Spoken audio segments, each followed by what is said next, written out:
Hi friends, welcome to our channel. இன்னைக்கு நம்ம பார்க்க போறது புதுசான டேஸ்டான சிக்கன் ஃப்ரை ரெசிபி தான் பார்க்க போறோம். அதுக்கு முன்னாடி எங்க சேனலை சப்ஸ்கிரைப் பண்ணலனா சப்ஸ்கிரைப் பண்ணிக்கோங்க, பெல் பட்டனை கிளிக் பண்ணிக்கோங்க. இந்த வீடியோ உங்களுக்கு பிடிச்சிருந்தா லைக் பண்ணுங்க. இந்த ரெசிபி ட்ரை பண்ணி பார்த்துட்டு கமெண்ட் பண்ணுங்க, உங்க ஃப்ரெண்ட்ஸ்க்கும் ஷேர் பண்ணுங்க. ஃப்ரெண்ட்ஸ், தேவையான பொருட்கள் என்னன்னு பார்க்கலாம். மசாலா தடவுன சிக்கன் லெக் பீஸ் நான் எடுத்திருக்கேன். மசாலா எப்படி தடவணும்னு போன வீடியோல காட்டியிருக்கேன். அதோட லிங்க் டிஸ்கிரிப்ஷன்ல கொடுத்துருக்கேன், பாருங்க.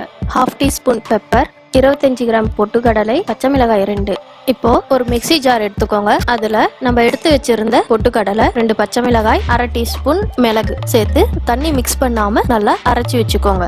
இப்போ இந்த பொட்டுக்கடலை பவுடர் எடுத்துக்கோங்க. அதுல நம்ம வீடியோல காட்டுற மாதிரி மசாலா தடவின சிக்கன் பீஸை எடுத்து நல்லா இந்த மாதிரி பெரட்டி பொட்டுக்கடலை பவுடரை அப்ளை பண்ணுங்க. நல்லா தடவி இப்போ எடுத்து தனியா வச்சுக்கலாம். இப்போ ஒரு கடாயை எடுத்துக்கோங்க. அதில் தேவையான அளவு எண்ணெய் போட்டுக்கலாம். அதில் கொஞ்சோண்டு கருவேப்பிலை போட்டு தாளிச்சிக்கலாம். எதுக்காக தாளிக்கிறோம் அப்படின்னு பார்த்தீங்கன்னா, நம்ம இப்போ சிக்கன் ஃப்ரை பண்ணுறோம் இல்லையா, அது ஃப்ரை பண்ணுறப்ப சிக்கன் வந்து கடாயில் வந்து ஒட்டிக்கும், ஒட்டாமல் வரணும் அப்படின்றதுக்காக தான் நம்ம கருவேப்பிலை போட்டு தாளிக்கிறோம். இப்போது பொட்டுக்கடலை பவுடர் தடவி வச்சுருக்கோம் சிக்கன் ஃப்ரையை எடுத்து ஆயிலில் போட்டு நல்லா ஃப்ரை பண்ணிக்கலாம். இந்த மாதிரி நல்லா கலரில் வர மாதிரி நல்லா ஃப்ரை பண்ணிக்கோங்க ஃப்ரெண்ட்ஸ். அவ்வளோதான் friends, chicken leg piece fry ready ஆயிடுச்சு. இதில் முக்கியமான விஷயம், சிக்கன் ஃப்ரை பண்ணுறப்ப இந்த சிக்கனோட மசாலா வந்து ஆயிலே தங்காமல் பார்த்து ஃப்ரை பண்ணுங்கள்.